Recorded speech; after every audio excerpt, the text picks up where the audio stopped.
Well, today we're back with our Halloween series retrospective, reviewing Halloween 2 today, not the Rob Zombie Halloween 2. Nick, I hope you watched the right movie this time.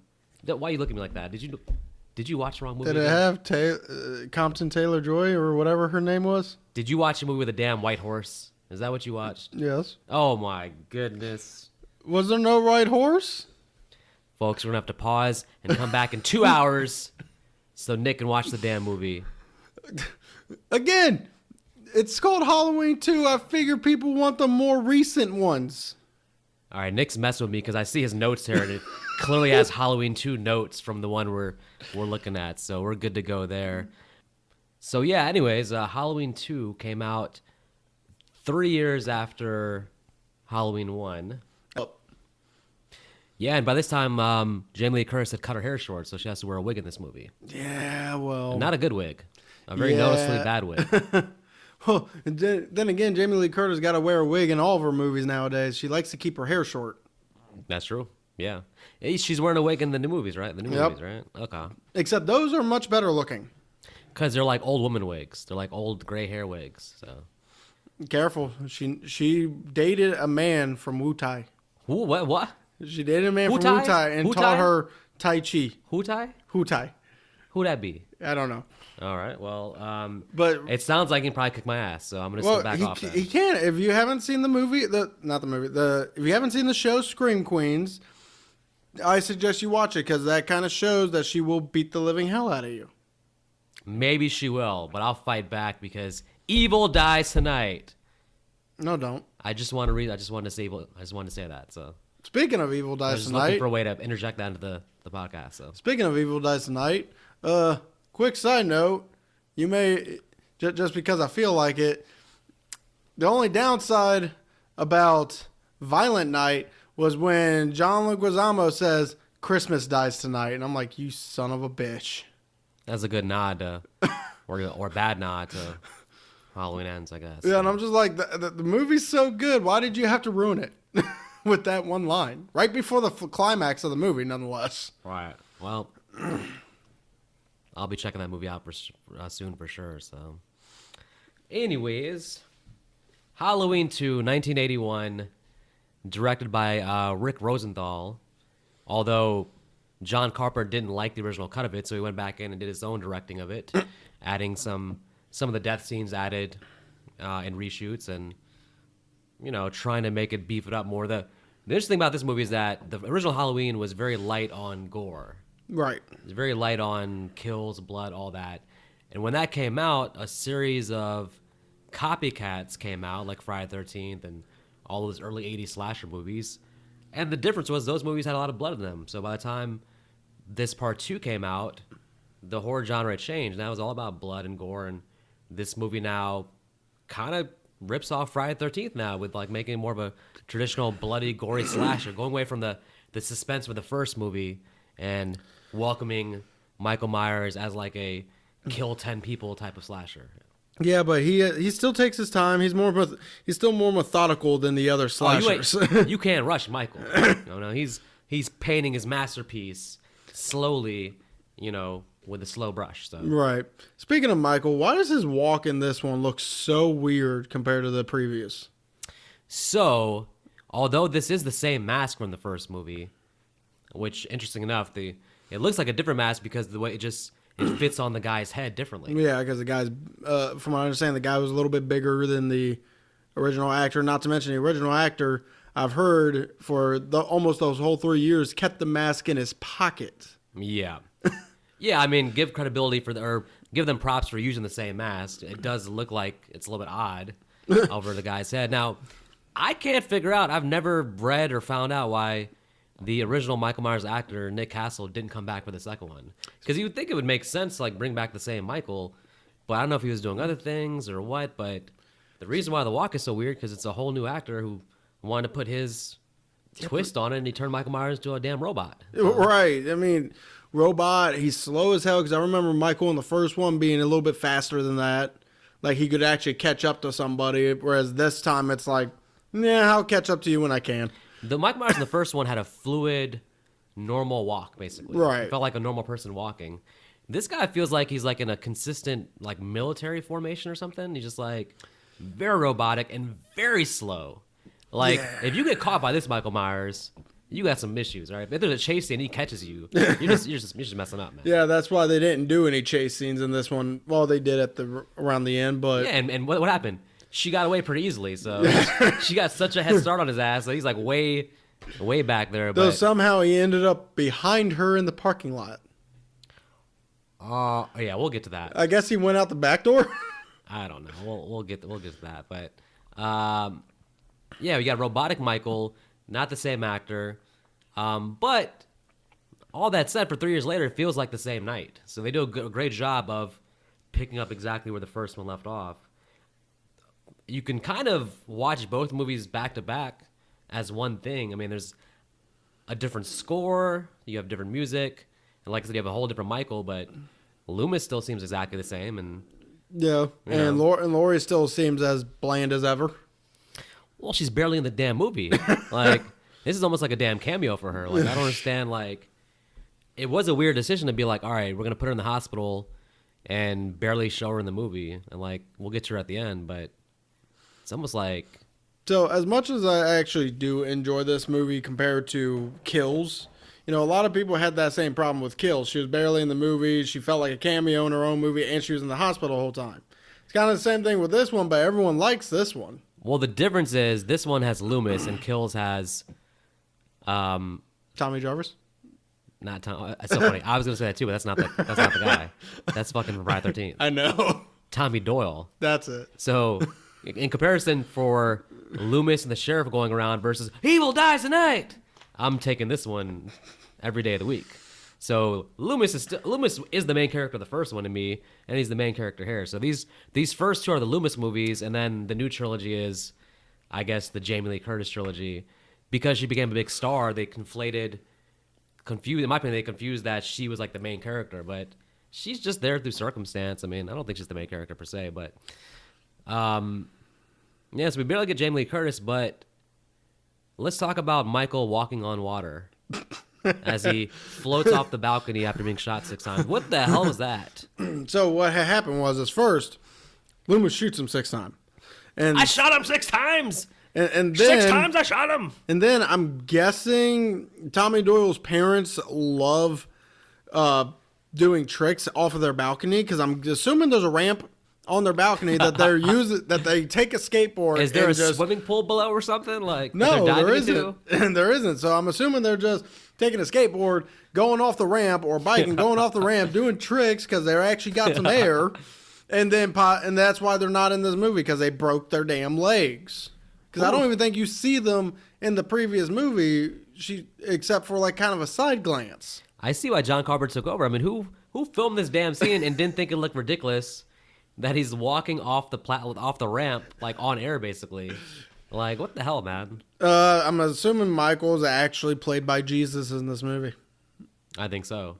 Because clearly, by getting shot 6 times and getting up, we're now in the territory where is he human or is he not human?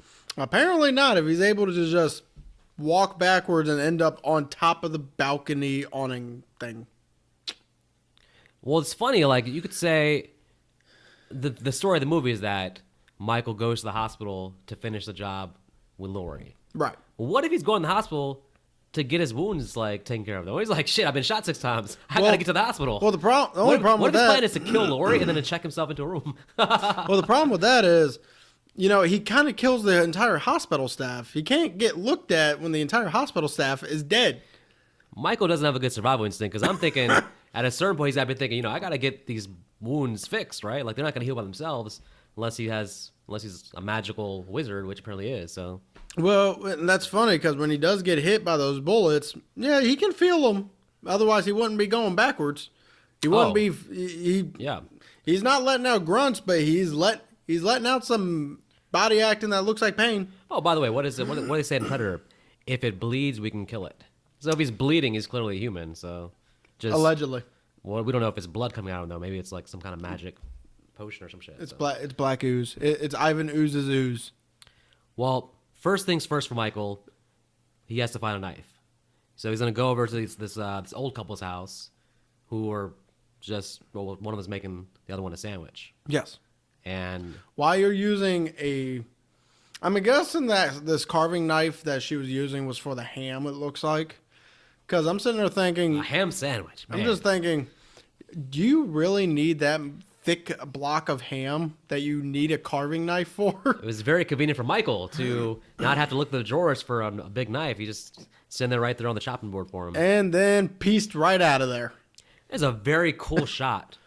Now I just dissed the director. Now I'm going to bring up a really cool shot of all three of them. The guy sitting down, her, and then Michael in the background. And Michael's just like, don't turn around.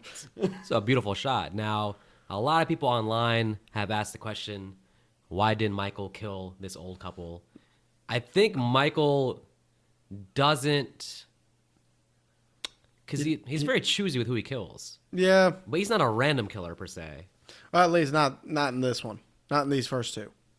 Yeah, well, I mean, he wants to kill her, but he wants to kill a young teenage girl. He doesn't care about killing this old couple. Well, that's because that young teenage girl just so happened to, some reason, piss him off. Well, he's walking by, and she happens to come out the house. It's a case of bad timing. Which I just want to mention, this house looks extremely similar to the one in 2018 during the scene where he's walking through the neighborhood just killing random people. Yeah. This one looks like the exact same house. You know, you got your driveway going to the back garage. The door just happened to be right there. But remember, this movie is not canon in Halloween 2018. Yeah, it's not. So even though... But they use the same house? Well, the sequels aren't canon, but they use a lot of shit from the sequels in that series. And But I just want to mention this teen girl's name is Alice. And the only reason I say that is just so I can say Michael killed Alice so she can go to Wonderland. I'm so glad you got to say that. Jeez. I know. I've been waiting 3 weeks to say that. Oh, well. Alice is talking to somebody on the phone. You know, Sally. But you know who that is, though? About the murders. You know who Sally is, though? Hardesty? No, it's the actress who played Annie from the first movie is the voice on the phone, actually. So that she actually has a little fun cameo here talking to her on the phone. So if you listen closely, you're like, oh, sure, that's Annie. So what you're telling me is she came back as a ghost, possessed a girl named Sally, and then told her about what happened because she wants somebody to know what happened to her before she died? Yep. And Okay. Speaking of survival instinct, this girl's on the phone. She turns her. The person on the phone tells her, like, hey, someone down the street got killed. She's like, oh, that's right. That's 2 houses from here or whatever. She turns and sees the door open. That's clearly a bad sign. Now, from her kitchen, she can actually leave out the back door. Do you leave out the back door? Do you stay in the kitchen? Or do you walk towards the door that's been opened? I say, you know what? I'm white. I'm going to walk towards the door that's open. Who's there? Who is it? Who is it? And Michael's not playing. Michael like dives up and just like stabs the shit out of her, basically. That was a nice quick death, but That's where we already have more blood in this one than we did in previous. yeah. And again, the movie has what the first one did with the cool background shots. Again, you see Michael come in the house and find his little hiding position, but I don't see why she walked towards the door. That was just that's truly 80s. She's 80s white. horror, stupid girl stuff. Yeah, So. she was white. She was too busy drinking her pumpkin spice latte. Hey, don't you be dissing the pumpkin spice latte, all right? Now we get a bunch of meeting we're following Laura again, who's being taken to the hospital. The guy in the ambulance, Jimmy, happens to know her from school or something. So Which this guy is a creep. I mean, most of this movie, he's literally on her like white on rice while she's in a bed, either trying to sleep or just.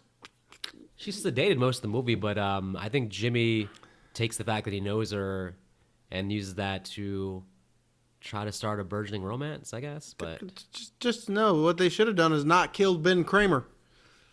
yeah, what the hell, man? What about Ben Kramer? Well, that's Ben Tramer, right? Ben Tramer. Either way, that's only because he decided one wrong day to wear a Michael mask, even though that Michael mask was blonde. Yeah. And where the hell? Why was that damn cop car coming down the street at 90 miles per hour? That shit came out of nowhere. Because he saw the mask and went, die, motherfucker. Like, they kind of gloss over the fact that like this murder just happened in the street. Like this car, I mean, maybe that's like not. Maybe he'll get off because he's a cop, but So I just want to mention one thing. that was a truly So what the hell scene. in the beginning of this movie, we already see that there's a potential that we already see that there's already news reports of the dead bodies, the 3 bodies in this house that's all in the upstairs. Yes. So you'd think Brackett, being the police sheriff, would know one of them was his daughter right away. Yeah. So it's true. Like, Or the fact that it literally, as the movie goes on, it's almost like it's completely new that they found these bodies at this point. Because all of a sudden, now you got the ambulance going to that house. We got people, we got the newscast that we were already listening to at that house. Like, well, here's the thing though. Okay, there's two houses.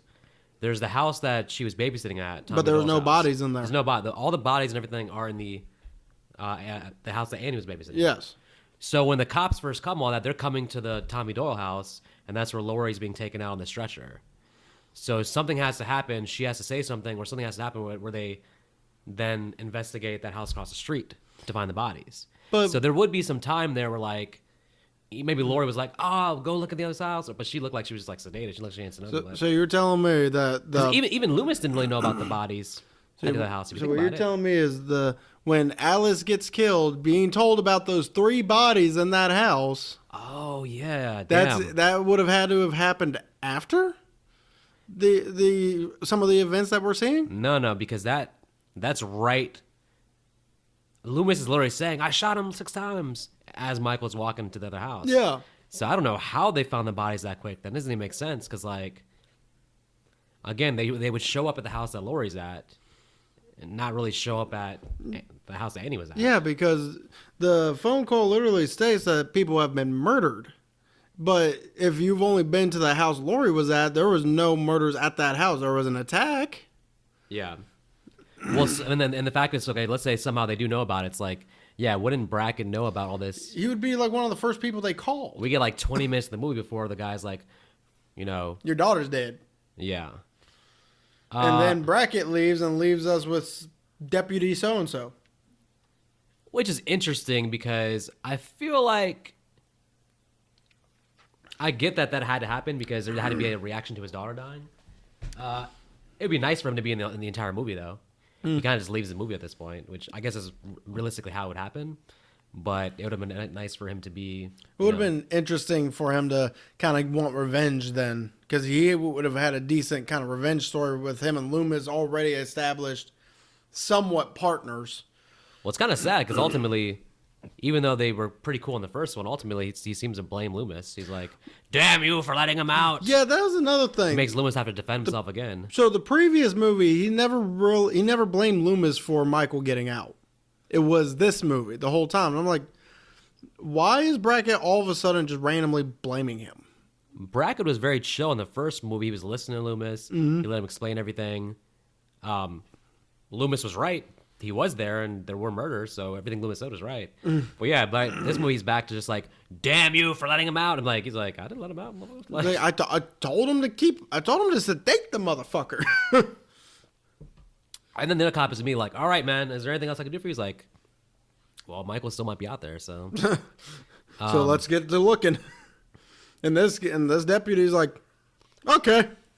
Like, Well, this one's pretty chill too, but I think he realizes that, hey, like, I don't want more murders at this point. yeah, well, it's a shame because he's about to get 10 more. Yeah, and you get like a whole. Michael kind of disappears for like 15, 20 minutes in the movie here, where it's like we just meet the hospital staff and we follow Lori for a minute, and again the whole Ben Tramer getting destroyed by a car. I guess he's never gonna go on that date with Lori. So Yeah, he was just a toasty Michael. yep. And he was 17 years old. Like, why is he wearing a damn mask like that? I don't understand. Why is he trick or treating? Well, he was at a party. Coming from a party. Okay. He was coming from a party. He was drunk as shit. That's probably why he exploded. He had so much alcohol in his system that that fire just ignited. On contact. That fire was that explosion was immediately. I was like, the hell. All right. Then we get the cool shot of the kid with the boombox, I think, right? Yep. Walking into Michael. And then we see one of the nurses that's going to be one of our victims leaving for the hospital as Michael just walks to the hospital. Yeah, I mean, as slow as Michael walks, it's going to take him all night to get to the hospital, but he's there like 5 minutes later, so. Yeah, but here's another thing I got a question. And it goes along with the fact that Jimmy's probably the worst male lead we have outside of Loomis. I don't consider being a male lead. I don't consider him a male lead. I consider him just there. The reason I say that is because he doesn't technically die in this movie. He doesn't do anything. Yeah, but the reason I say he's probably the worst, one, he's a creeper. He's always going after Lori. Like, you should be waiting for a fucking call, my guy. Yep. And second, he starts divulging to Lori who the killer is, what he did, yada yada. I'm like, that should be need to know information that she doesn't need to know right now. Right. That would just cause stress after she just went through some kind of surgery, even though I'm sure it was really just stitches. Not like that, but all her friends are dead too. So Yeah, so she doesn't need to know this guy's name just yet. Yeah. But we both agree that Jimmy sucks. yeah, well, how about we get to Garrett's death, Mr. Garrett's death, the Okay. security guard. Well, This guy has no reason to be a security guard. Well, I feel like he investigated a little bit too much. Once he saw, I mean, I think at one point he calls for backup or something. He tries to call for backup, but knowing the events of the night, I would be a little bit more alert about, hey, some weird shit's going on and there's been murders in the town. I wouldn't be gung-ho about checking all the different closets and, you know. Another question I got is, why is this security guard apparently also able to work on phone lines? That's a specialty that you got to learn you got to go to school for. And this guy, he has 3 jobs. He's a security guard, electrician, and dead body. Because he gets a hammer to the face. It reminded me so much of that damn. Maybe because it's kind of a very similar thing where, like, remember in that Friday the 13th movie where the cop went to Jason's little shack or whatever? Didn't he get like a hammer in the head too? I think. Yeah, it's very. You got a hammer to the head, and then Jason just grabbed him and pulled him somewhere. Oh, yeah, this feels very similar to that. Michael, by the way, this is where this movie again shows Michael's intelligence, though. He systematically gets into the hospital and then slowly takes his hospital apart from the inside out. And a lot of just stalking and a lot of him in the background, the shadows. I like all that stuff. It's kind of bold as shit to like be like, I'm gonna go in the hospital and kill everybody. I mean, well, here's another somewhat bold but also somewhat calculating thing is, so Bud and Nurse, I don't know her name. They decided let's to go just say the nurse. They go into the hospital hot tub to do adult activities, we should say. Now, are they on the clock here? Because yes. Wow, they're on the clock. And Michael decides, you know what? I want them separated, so he just turns up the dial to make it hotter. Maybe Michael's just killing the hospital staff because they suck at their job. He wants to get better employees. So. The nurse is actually supposed to be watching babies. She's supposed to be watching the nursery ward. Wow. So Michael might be doing the world a favor here, man. Honestly, like I don't know, these aren't the most likable cast of characters. Especially not Bud, but you know we always have to have that one guy. So he goes to try and check on why the hot tub got hot, and Michael strangles him. Yep. And then nurse gets scalding hot water, which somehow doesn't scald Michael's hand. Yes. How did it not scald his hand when he shoved his hand in that hot water as well? Because he's a wizard. He's not human. I'm pretty sure it should still scald his arm. I mean, you know. You know, he should have skin coming off his hands. Well, these are the things the director didn't think about. So apparently, because didn't care to explain. So. Didn't care to explain how Michael just can handle so much damage without actual having damage. You know what? You know why? Because he's under the curse of Thorn. That's not even in this yet. I mean, it's technically it will eventually be in the canon, I guess, but depends on what timeline you want to go by. So here's a real question: what's the significance of Michael going to the school? Well, and why did no one notice the giant blood Sam Hain symbol, or not symbol, but word written on the blackboard before the cop mentioned it? I don't know. The school must be Michael's old school that he used to go to. I I think he was going there probably to try to kill his old teacher, who probably put him in timeout. So his teacher wasn't there, so they decided to break out some crowns, some colored pencils, and play with the board and write some crazy shit on it. Yeah, well, at the same time, I don't know why Michael cares about Sam Hain, but Huh. anyway, Thinking about worst ways to die, a needle in the eye makes me cringe thinking about it. so yeah, Oh. Dr. Mixter. Oh, For one, his name is pretty ironic. yes. And two, I'm guessing she's the cook. But the next step right after that is also pretty annoying because I hate needles going in any body part. Yeah. And again, he shoved it right in the temple and then pushed air into her, giving her a brain aneurysm. Oh, One, how does Michael know that pushing air into a blood vessel could actually kill somebody? listen. The man taught himself how to drive. The man knows how to cut off the lights and the electricity. And now he knows how to do medical procedures. Michael is a wizard, man. He's not human. Michael finally does something that makes me think he is an absolute monster.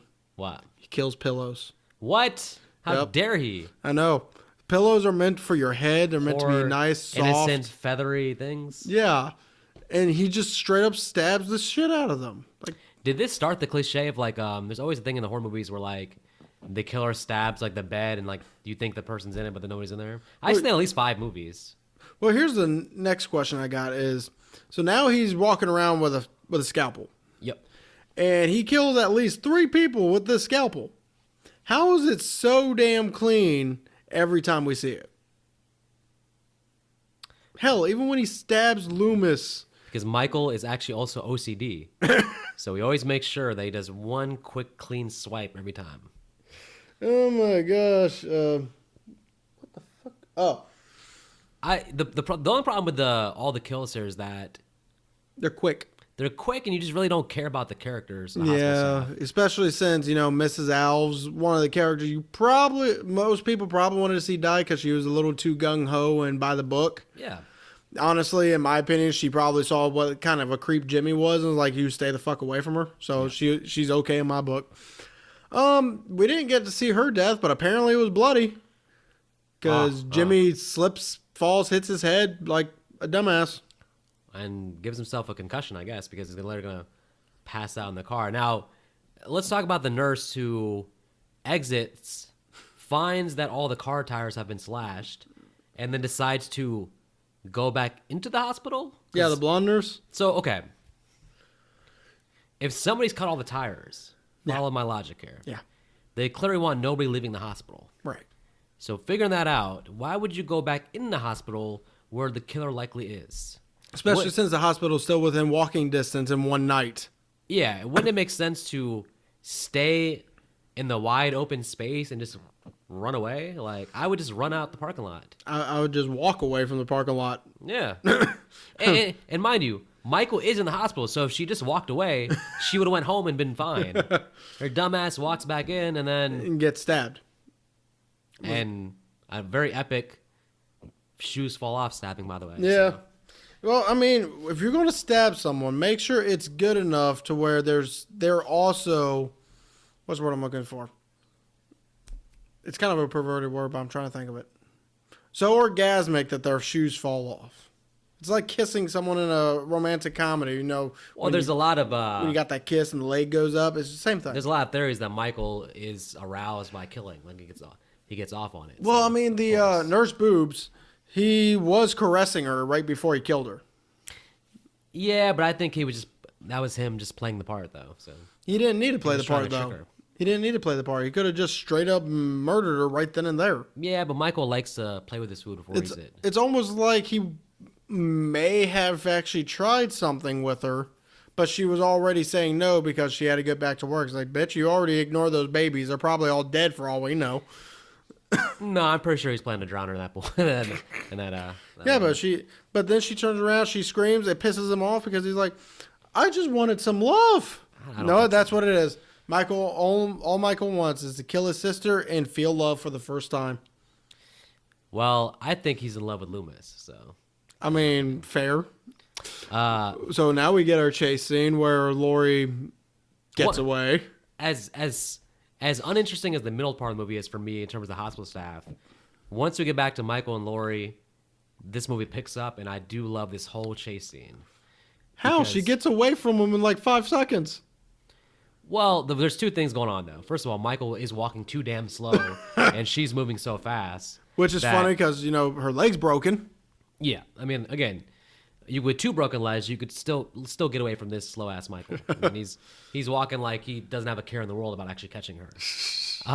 The other thing is that they have those old-school elevator things the old-school elevator doors where, Michael can put his hand into the door, which in today's world would open the door. Yeah. But this time it just still fucking closes. Yep. She should have died. Should have been dead in that elevator in today's elevator. So. Yeah, it would have been funny if that elevator actually crushed his hand. So then when he tried to chase her, he had to use his non-dominant hand, which would have made a little bit more sense. And that would have been funny if you heard like, ouch, my hand, my hand. Like, open up the door. It's like, hey, my hand. Give me back my hand. That would have been funny if Michael spoke. But yeah, she gets in the parking lot and hides in a car. Again, hides in the car. Why not just keep moving? Like, I don't understand. Like, if you're out in the open and you see how slow he's moving, he's not going to catch you. I don't understand, but hides in the car until Jimmy comes.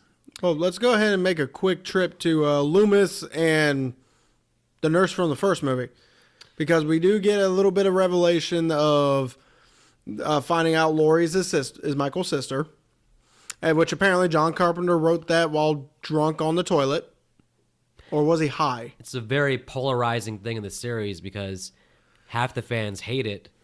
And half the fans are okay with this idea that Michael kills his family, has a connection to his family. But it does make sense. In the first movie, he does kill his sister, so it makes sense that he would now be killing his sister. The problems I have is, in the very first movie, to line them up together, he just happens to see Laurie. It seems like he follows her because she happens to come to his house. It doesn't seem like he is there in Haddonfield for his sister. Right. So I'm not sure if it quite works. The other thing is, I'm not sure if you need in this movie. I think they were thinking, John Carpenter was thinking, I have to have a reason for him to keep pursuing Laurie. Like, why is he going to the hospital? I'm like... Because she's already gotten away from him, and that's his target. Yeah, he's been focusing on her from the first movie. Why wouldn't he keep focusing on her? So I don't know if you need it. Also, here's another question. How would he be able to recognize his sister after, 15 years of not actually seeing her? Because she was 2 before he went in to the hospital, and then she was 4 when the parents apparently died. So then from 4 to 17, yeah, it's kind of explained in the sequels because the same problem comes with Jamie Lloyd in the sequels. He knows what she looks like. He's never even seen her, and they explain in the sequels that like part 4 or 5, he has kind of a mind connection with his niece. So maybe something that's going on with him and Laurie where he can mentally something, but that's not in this movie. So it's hard but to say. also in part, if they mentioned it, I think it was in part 5, because even Jamie Lloyd had a kind of psychic connection to Michael as well in that. Jamie Curtis don't have no connection to him at all, except for he trying to kill me. Yeah, and I think, like I said, I just don't know if this movie actually needs a sister thing. Like, okay, you need a reason for Loomis to think, oh, let me go to the hospital. But maybe Loomis, the same thing as leaving town. He's like, there's one last place I want to check. Like, let me check the hospital and just make sure that he didn't go there. I mean, I don't know. But I guess that's the whole thing is you need a reason Loomis to, like, get to the hospital at the end. But yeah, well, or we could have just let him kill Laurie because, she kind of does something stupid in this next scene. After Jimmy passes out from, I guess, a concussion, she sees Loomis, the U.S. Marshal, and the nurse go into the hospital while she's trying. She starts crawling to him. Why is she suddenly like unable to move? Why is she unable to speak? Why she's sitting there like, help me. I didn't know. And then the minute the door closes, help me, bitch! It don't work after the door is closed. I didn't know her voice had been disabled. So yeah, for like the second until they shut the door. Help me, help me. It's like, seriously, woman. The screaming don't work after that door is closed. I feel bad for the marshal a little bit because he's just here doing his job. Loomis hijacks him and makes him come to the hospital. Now this fucking dude's gonna get killed. Well, this idiot though is like, Oh, he's not breathing. Slit. It's like, yeah, Michael just heard Loomis say, well, he's still breathing. He's obviously still alive. So, of course, Michael, being as smart as he is going to be like, Play dead. yeah, I'm going to like, oh, I just need to stop breathing. Okay. Yep. Slices his throat. Slit his throat. And again, somehow that knife comes out completely clean. By the way, what about Super Michael walking through the door? Like, what kind of soft sugar glass is this? Like, he barely touches it, and the whole thing explodes. Get me? He didn't do a damn thing to it. He just walked right up to. At least with Jason, whenever Jason busts through something, he's running for it. Yeah. He didn't even like. You're right. He slightly like kind of forced himself into it, but enough to break it like that. It's like, nah, this hospital is very like the actor playing Michael doesn't look like the biggest guy in the world. It looks like a relatively skinny guy, so it's like kind of like. So okay. I'm still just wondering one thing. It's like, how is this hospital going to be able to protect people with a fat security guard and glass that you don't even need a bullet to shoot through? Most hospitals has that kind of glass where if a bullet hits it, it's not going through. By the way, everybody's been to a hospital. Have you ever seen a hospital that has so few people in it and like feels like it's abandoned for some reason? Like, where the hell are all the patients? And like, Michael probably killed them in their hospitals are sleep. usually like loud, active places with people walking back and forth.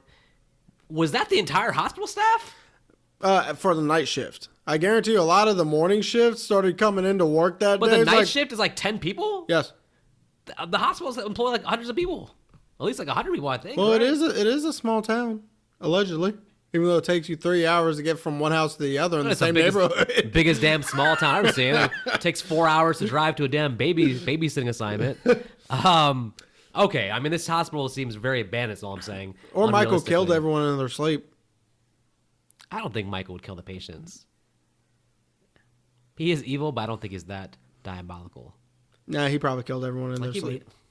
I don't know, man. To be fair, he did still go after a child in the later movies. And by the way, if the staff is all dead, aren't other patients going to die because they're not getting, like, Yes. care? Yes.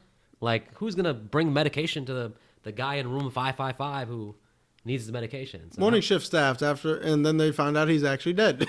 Michael indirectly killed like 1,000 people there. Yeah. Everybody in the hospital probably dead, too. So Well, he probably went and stabbed them all anyway. I can't see it.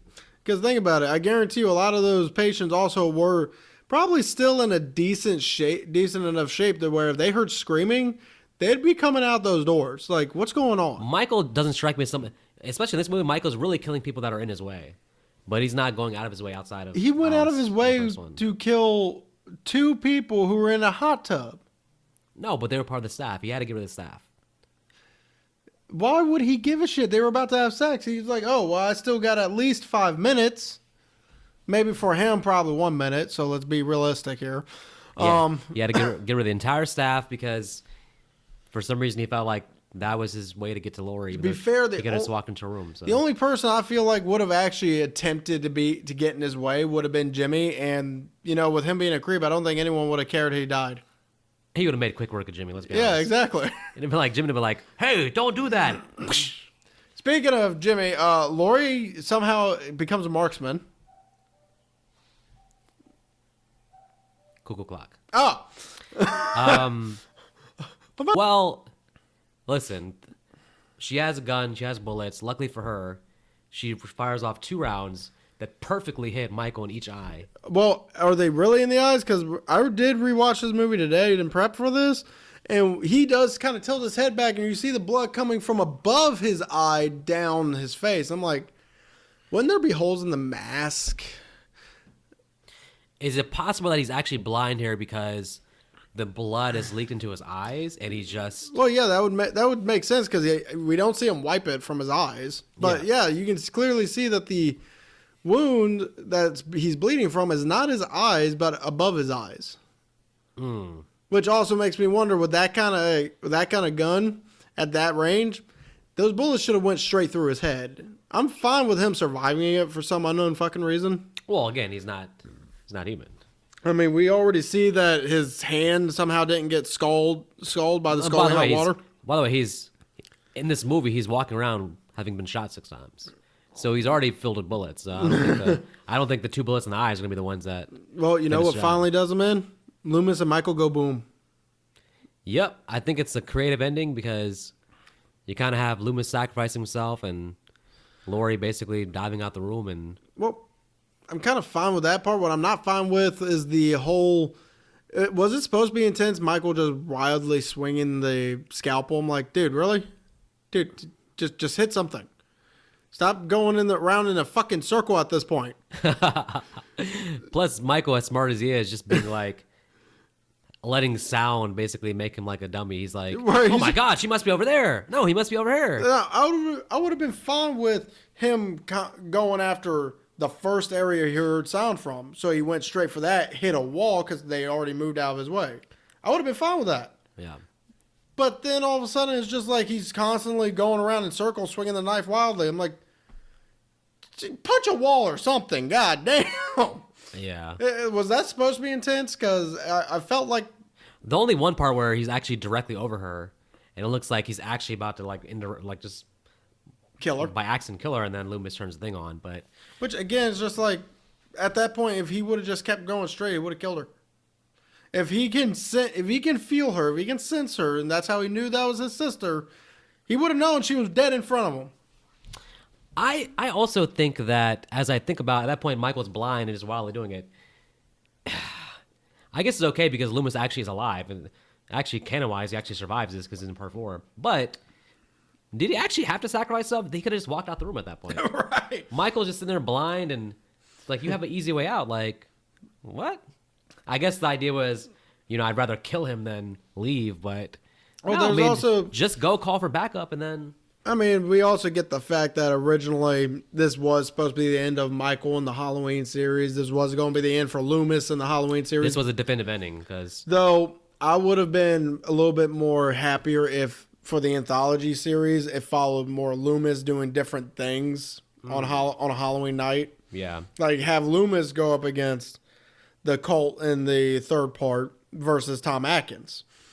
Yeah, I mean, I'm sure Donald Pleasance would have been down. He did all the sequels, so Which apparently he only did these movies just because his daughter liked the music. I think that's the way he did the first one. But then I think he actually did like the character and felt some kind of connection to it. But yeah, Loomis, man, just walk out the room. Why you gotta blow? Why you blowing yourself up, man? Well, how about we get to our categories so we can blow up this podcast, this whole thing. I'm gonna walk out the room. I don't want to blow up. Get out of here. No, you blowing up with me. I'm not sacrificing myself to kill you. Maybe. I mean, that might be worth it to save the Mountain Dew supply on the planet Earth. So, Come on. We all know Jeremy will get to me before you do. well, hopefully not. I mean, but I've gotten some weird phone calls. So, Yeah, well. Did you get any maggots and chocolate yet? no, that's coming on Valentine's Day. Oh, okay. Christmas cookies though. Okay. Yeah. Okay. So categories. Best performance. I mean, it's always gonna be Donald Pleasance because, again, Jamie Lee Curtis is barely in the movie, so I can't give it to her. And of all the side characters, all the hospital staff, nobody really stands out. Like, maybe they all didn't get enough personality or screen time really to shine. But Loomis is the only one who's in the entire movie, so it's kind of hard to. And then can't give it to Robotic Michael. Walking like he's constipated or something. So I'm going to be slightly controversial and give it to the deputy so-and-so. Just because he was doing a lot of things I feel like cops would do in that kind of situation. They want to make sure that the person that was killed was actually Michael. They want to make sure everyone's safe in case it wasn't. He wants to make sure everything is moving along safely so no one else dies that same night. Yeah. Even though I missed Brackett, he was a good fill-in, and I would have liked him to be around more at the ending too. Yeah, maybe he didn't need to die at the end, but I feel like he could have gotten somehow at the climax and maybe got knocked out somehow. I mean, I guess theoretically you could have used him in that Marshall role in terms of him going to the hospital with Loomis and Loomis wouldn't have had to hijack anybody. But that would have been a bad way for him to die, though, in terms of just I feel like he would have listened to Loomis being like, "Get away from him." Yeah, I feel like he would have had to have died in an actual conflict with Michael versus checking his pulse. In the entire series, the whole series does a good job. The cops really never die. Even Sheriff Meeker in part 4 doesn't die. Michael really doesn't try to take out like a. Well, I guess he does kill the entire police force in part 4, though. Just Well, cool. also remember By part that 5. time, he really is superhuman. By that time, so But in part 5, the Cult of Thorn dude came up and just shot the entire police station with a Tommy gun. it's so funny. We're to believe in part 4 that Loomis not only survived this fire, but he has some burn scars. But I mean, he literally starts the fire that explodes the room. Yeah, he would be in pieces. He'd be in pieces. Like, it's one thing for Michael to be alive, but Loomis being alive, I mean, You'd think at least Loomis would have like maybe a robotic hand from maybe losing the hand that lit the damn lighter. I'm like, yeah, he would. Maybe he should have been in a wheelchair or something. But I mean, I'm glad we got Loomis back. But it's, if you watch this movie, you're like, oh yeah, these two characters are still alive. You're just like, what? Well, how about this? Worst performance. I'm giving it to Robotic Michael. You think it's that bad? I don't mind Michael in this movie. I think it's different from the first one, but I mean, At least the Michael in the first one, it's reasonable that he can still catch somebody even walking. This one, I don't see how he killed a single person with how he walked. With how he walked, with how he acted, I'm just like, I feel like it doesn't seem like he's teleporting either. No, I didn't see evidence of horportation. no, there wasn't. So I just like, I understand he killed people because he snuck up on them, but if he didn't sneak up on anybody, he wouldn't have killed a single person, maybe a fat guy. Yeah, I mean, Michael has to operate in the shadows, so he's, but yeah, I don't know. I mean, I got to give it to Jimmy. Maybe we're piling on Jimmy too much, but No, he deserves it. He's a creep. but he just, I mean, it's just how the character's written, and then the fact that he's in the movie, but then has like there's no resolution to his character. Now, in a deleted scene, He's in the for the TV version, he's in the ambulance at the end with Lori. They should have had that in the final cut because he kind of just disappears from the movie, and then his fate is kind of left open to interpretation. Looks like he just passes out in the car from a concussion, but well, you can actually die from that too. yeah, maybe he's had a brain bleed or something. Maybe. Yeah, because if you there's a reason why doctors don't want you to go to sleep at least right away when you get a concussion. It's because there's times when you may not wake up because the concussion could be that bad. Yeah, and just showing him that would have been nice because they have Lori being wheeled out, but you see nothing of Jimmy. You're like, did someone check on him? He's still in the car. He's probably still in that car. He died of hunger. Yeah. And He by the probably way, mummified in that car too. and by the way, to go back to part 4, if Loomis was alive, you would think that at the end they'd be saying, "Oh yeah, we got one survivor still. Like Loomis is still alive," but clearly they're indicating they're dead. So Yeah, because they even mention it's like how many so far, and they say 10 so far. So it's like, okay, I didn't really count, but I'm pretty sure Loomis would have been within that 10. Loomis and Michael. 'Cause I don't think Michael killed 10 people. the other thing too is also in terms of, I guess, H2O seems really ridiculous here because H2O has this in the canon, and the idea is that Michael got away here. The man was burning to a crisp on the ground. We're meant to believe that the cops went in there and then he wasn't there. And don't forget, Loomis technically was still alive as well because that nurse from the first 2 movies ended up his caretaker. Yeah, in all the different canons, Loomis is alive. We don't know what happens to him in the new series, but He died of old age. I guess I guess they actually listened to him after the first time. They kept Michael sedated until Sartain took over. Very interesting. But yeah, H2O seems really ridiculous because they're like saying Michael got away for 20 years. Like, the man did not get away here. He was burned to a crisp. So. he was recuperating. Yeah, I mean, I'm going to go with Jimmy, but I think that I'm not as hard on Robotic Michael as you are, but he's still better than some of the other Michaels in this area. So. Well, they'll probably get it too. Yeah, probably. Alrighty, so best scene. This is actually kind of a hard one, but I'm actually going to give it to the security guard's death. Only because, one, it's about the only thing I really remember, and I just watched the movie today. What the hell, man? And 2, it actually shows kind of the methodical thinking that Michael goes through in order to get his victims not only separated, but also Strategically kills them so that way they can't fight him back. Because Even though Well, the security guard may not have been in best shape, I feel like he could have put up a good fight against this version of Michael. Well, that's the only reason I was saying that Michael would have some chance against Jason is only because Michael would approach it very strategically. He'd be like, I'd have to sneak up on Jason. He's not going to just like stand face to face with Jason and try to fight him. He's going to like try to get him from behind or something or sneak up on him. So, But Jason can't die. Jason from the first couple ones can die. Tommy Jarvis killed him. So, you're talking about zombie Jason. Yeah. I'm talking about any Jason. No, I mean Jason from the first 4 movies. Imagine Jason getting stabbed by that little pick sticker he had. Well, I'm not saying Michael was going to get the job done with a stupid scalpel. He's going to need that big ass knife or something. But yeah, Jason would just turn around and just chop his head off right then and there. Anybody says that Michael can't deal with human Jason, my only argument is that little Corey Feldman killed Jason in part 4. So, I mean, if he can do that, then Yeah, but Michael's not going to sit there and make himself look like Jason to distract him. I just have to distract him. He can just sneak up on him. So. Michael also is not going to try to make sure he's been killing people for the entire night just so he's weaker. Because he used a lot of energy killing that entire house. What are you talking about, Michael? Or No, Jason? talking about Jason. Jason would have been slightly. Jason would have been winded. Get out of here. Jason was. He would have been winded. He was running fast as shit at the end of the movie. He wasn't winded. He was winded. I was not winded. He's in better shape than most, but he was winded. You're projecting excuses for why, but the fact is, Michael got him.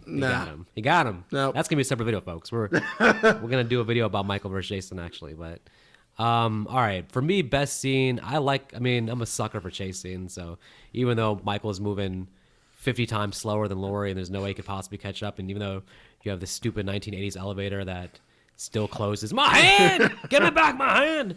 I'm gonna go with that chase scene that leads into the ending. It's all kind of one big thing, the ending. So I think that's where the movie's the most exciting.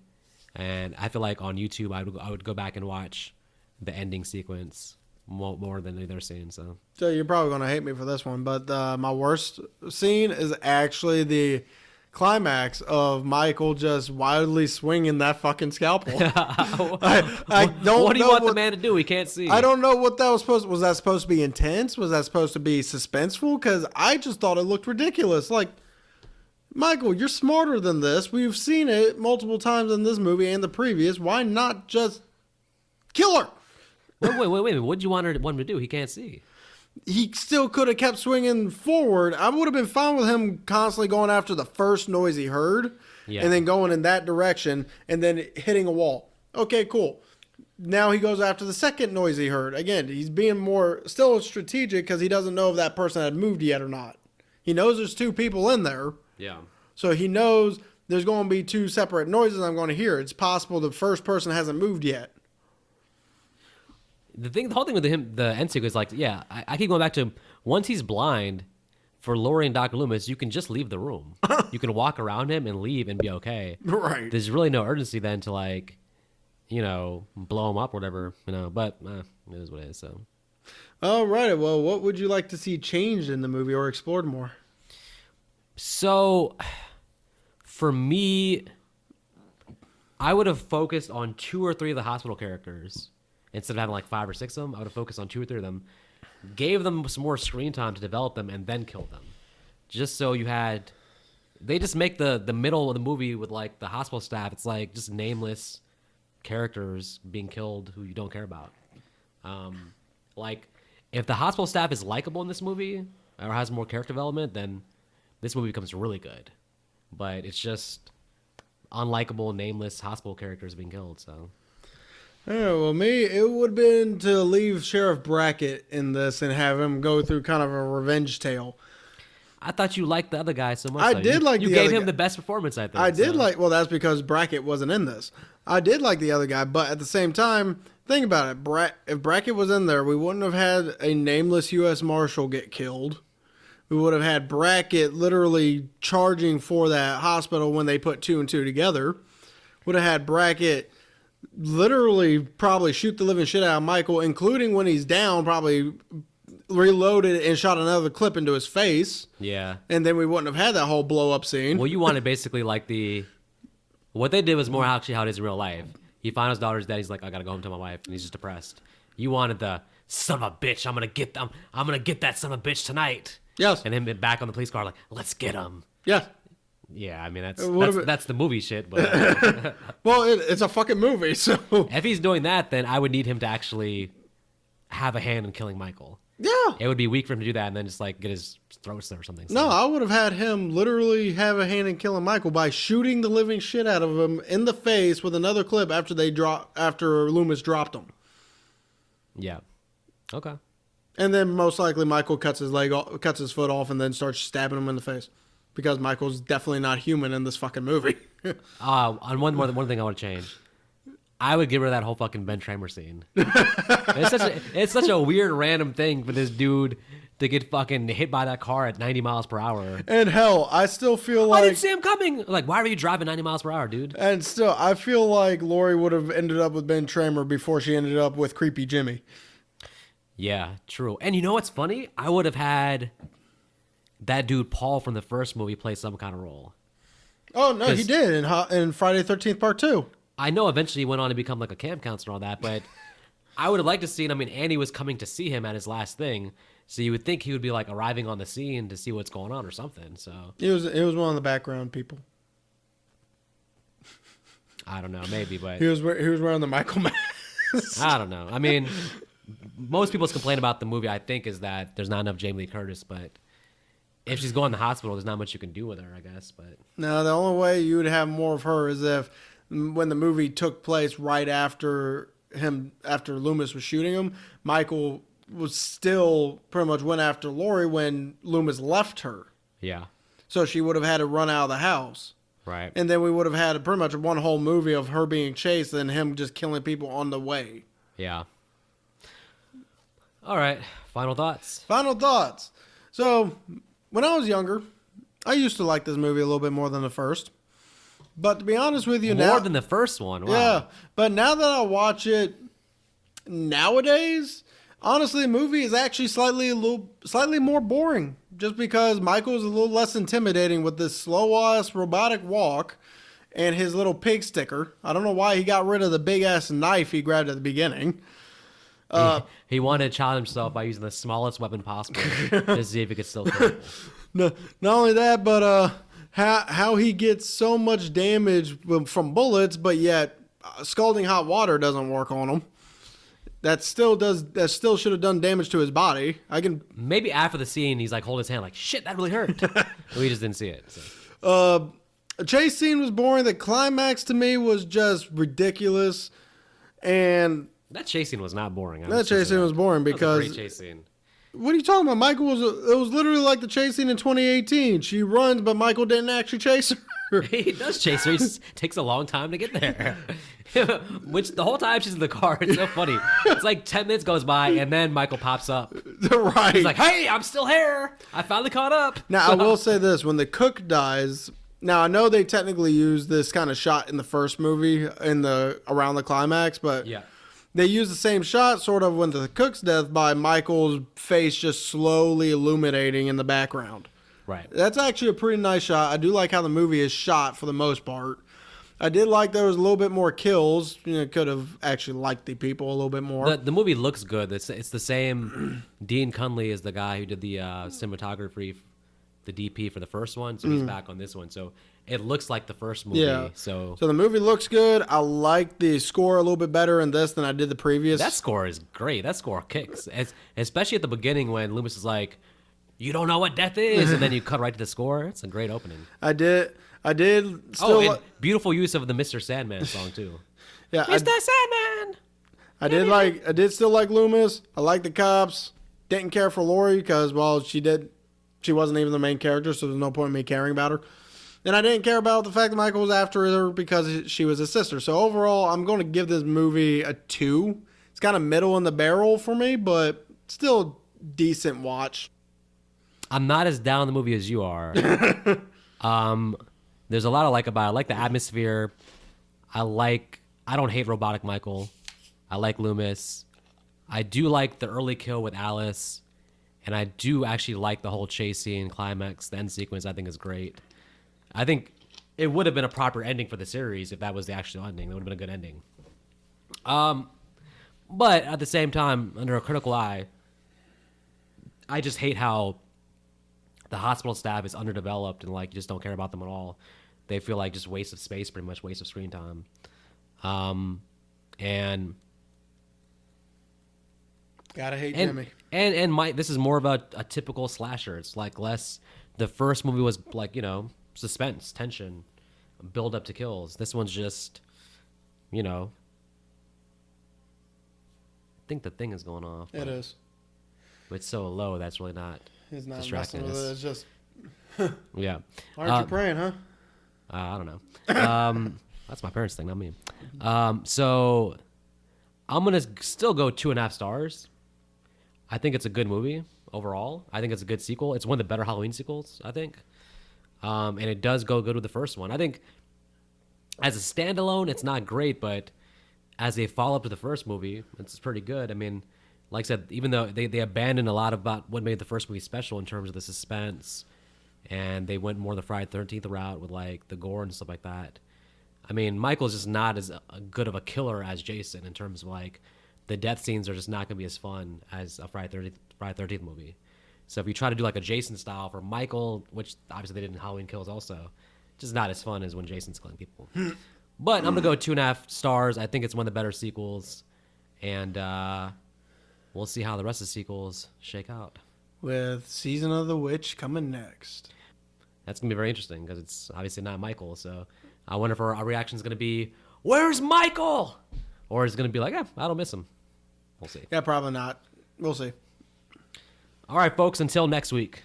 And as always, y'all don't have to go home, but it is definitely time to pray. So make sure you get on your knees and pray for an actual good Halloween movie coming out. That is something you should pray for, but probably will not be answered because evil died yesterday or last week, or last month, 2 months ago. Evil died for some time, and I don't know if it's going to be resurrected anytime soon. Hopefully not with resurrection. Hopefully not. Hopefully not with resurrection. Yeah. And when it comes back, it's going to be called Halloween. It's going to have the same damn name. You motherfucker. For the 5th freaking time.